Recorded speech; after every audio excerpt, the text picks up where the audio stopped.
तो beta HCG क्या होता है? नॉर्मली जब भी पीरियड्स मिस होते हैं तो पेशेंट्स अक्सर एक यूरिन प्रेगनेंसी टेस्ट करते हैं। यूरिन प्रेगनेंसी टेस्ट हमेशा आपका फर्स्ट टेस्ट होता है, जो कि हमें प्रेगनेंसी के बारे में बताता है कि प्रेगनेंसी टेस्ट, यूरिन टेस्ट या तो पॉजिटिव होता है या नेगेटिव होता है। कभी कभी यूरिन प्रेगनेंसी टेस्ट एक हल्की लाइन देता है, तो ऐसे केसेस में बहुत कंफ्यूजन होता है कि पॉजिटिव है या नेगेटिव है, वीक पॉजिटिव है, फॉल्स पॉजिटिव है। तो इन केसेस में हम अक्सर एक ब्लड टेस्ट करते हैं जो कि कंफर्मेशन देता है हमें प्रेगनेंसी के बारे में, जिसको कि हम बीटा एचसीजी कहते हैं। बीटा एचसीजी प्रेगनेंसी के लिए, जैसे मैंने बोला, कंफर्मेटरी टेस्ट है। तो अगर वैल्यूज 25 से ऊपर आती है that means it is a confirm pregnancy.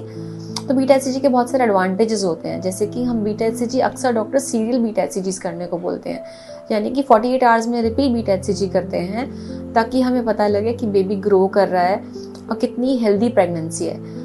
मतलब अगर बीटा एचसीजी डबल हो जाता है 48 आवर्स में, तो ये इंडिकेट करता है कि प्रेगनेंसी अच्छे से ग्रो कर रही है और बेबी मोस्ट लाइकली हेल्दी है।